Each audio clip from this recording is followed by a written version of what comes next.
Kevin Love is the latest All-Star to be felled by a long-term injury. Which of his teammates will get a bump in fantasy? AP photo/Eric Gajan 31, 2018-2. Eastern Conference All-Stars went down with 6 to 8 week prognoses for recovery on Tuesday. Early in the day it was John Wall, who has been battling knee soreness and elected to have a procedure to try to improve the situation that has been bothering him all season. Then, Tuesday night, Kevin Love broke his left hand in the first quarter of his game against the Detroit Pistons and will also be sidelined. Unlike DeMarcus Cousins, these two aren't done for the season, but these are still major injuries that directly affect a lot of people's fantasy teams. Let's look further into the ramifications. In their first game without Wall on Tuesday night, the Wizards defeated the red-hot Oklahoma City Thunder behind a balanced effort led by Bradley Beal, 21 points, 8-19 field goal, 3-5 FT, 9 assists, 6 rebounds, 2 3-pointers, 2 steals, 1 block, 3-2, and Otto Porter Jr., 25 points, 8-13 field goal, 8-8 FT, 6 rebounds, 3 assists, 2 steals, 1 block, 1 3-pointer, 1-2. How far did John Wall slide in the latest rest of season rankings? Where did the recently traded Blake Griffin and Tobias Harris land? Blake Griffin's trade to Detroit doesn't only impact those directly and indirectly involved in the deal, it also signals that Lou Williams and DeAndre Jordan could be the next to leave Los Angeles. They also got strong contributions from their bigs, with Markieff Morris, available in 70% of leagues, turning in 18 points, 7-14 field goal, 3-3 FT, 6 rebounds, 4 assists, 2 blocks, 1 steal and 1-2 and Marcin Gortat contributing 11 points, 4-12 field goal, 3-3 FT, 7 rebounds, 1 assist and 2-2. If Porter and Morris are able to stay healthy after struggling with nagging injuries, this starting group could realistically turn in this caliber of performance on a regular basis with Wall out. But what about the point guard replacement, as one of my Twitter followers asked? At Professor DRZ, the following are his question and my answer, taking into account that I don't expect big numbers from either, but that Thomas Satoransky is starting, and what their per 100 possession stats would project to. Neither project as world beaters, but look at their per 100 numbers to see who looks better in more time. Satoransky, 14.9 binds, 7.9 assists, 6.7 rebounds, 1.4 STL, 1.4 trays, 51 field goal percent, 65 FT percent versus Frazier's 10.8 binds, 11.7 assists, 6.5 rebounds, 2.5 STL, 1.13 PTR, 42% field goal, 78% FT. Close, but I lean Thomas Andre Snellings, at Professor DRZ January 30th, 2018. Here's another question I got about Wall's current value in a Dynasty League, and my response: Dynasty League, yeah, I think I would. Porter and Warren are both good, young players with some upside, but I don't think they have top 10 upside. Which Wall has? Andre Snellings, at Professor DRZ January 30th,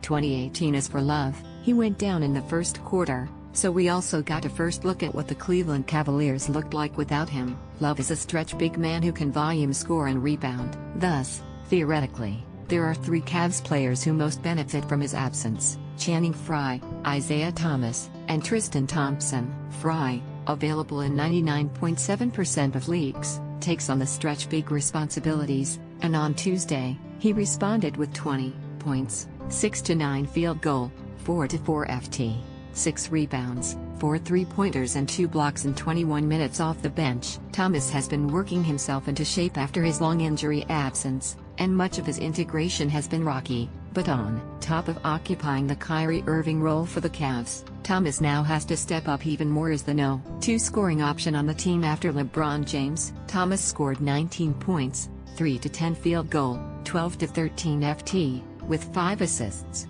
3 rebounds, 1 3-pointer and 6-2 on Tuesday, and is averaging 16.6 points, 4.6 assists, 1.6 3-pointers, 1.6 rebounds and 3.6 during his last 5 games. These numbers are inching upwards into more respectability, but he will seemingly have to up the volume considerably with Love out.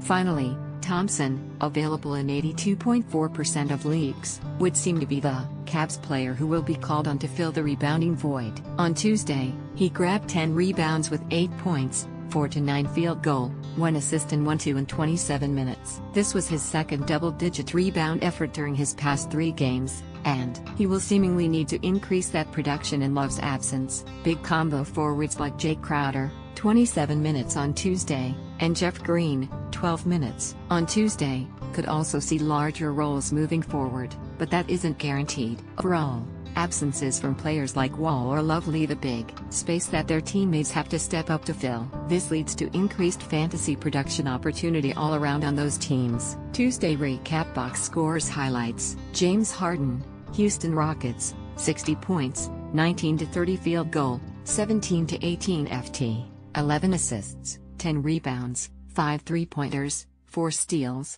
1 block, 5 TO. Andre Drummond, Detroit Pistons, 21 points, 9 to 12 field goal, 3 to 7 FT, 22 rebounds, 7 assists, 3 steals, 3 blocks, 3 TO. Anthony Davis, New Orleans Pelicans, 23 points, 6 to 16 field goal, 9 to 10 FT, 13 rebounds, 6 blocks, 5 assists, 2 three-pointers, 1 steal. Enes Kanter, New York Knicks, 20 points, 8 to 10 field goal, 4 to 4 FT, 20 rebounds, 5 assists, 2 blocks, 4 TO. Lowlights. Russell Westbrook, Oklahoma City Thunder, 13 points, 5 to 18 field goal, 2 to 2 FT, 10 assists, 6 rebounds, 4 steals, 7 TO. Stephen Curry, Golden State Warriors, 14 points, 4 to 13 field goal, less than 5 to 5 FT, 5 assists, 2 rebounds, 1 three-pointer, 3 TO. Karl Anthony Towns, Minnesota Timberwolves, 11 points, 4 to 7 field goal, 3 to 3 FT, 10 rebounds, 3 assists. Rudy Gobert, Utah Jazz, 9 points, 4 to 7 field goal, 1 to 2 FT, 6 rebounds, 3 steals, 1 assist, 1 TO. Elfrid Payton, Orlando Magic, 4 points, 2 to 6 field goal, 2 assists, 2 steals, 1 rebound. Rajon Rondo, New Orleans Pelicans, 2 points, 1 to 4 field goal, 3 assists, 2 rebounds, 2 steals, 2 TO. Tuesday takeaways. Harden just turned in the highest scoring triple-double in NBA history, eclipsing Westbrook's 57-point triple-double from 2017 and Harden's own 53-point triple-double from 2016. This is an all-time achievement and should be noted as such, but it should be noted that Chris Paul, groin, didn't play, and Eric Gordon, back, played only briefly, see below,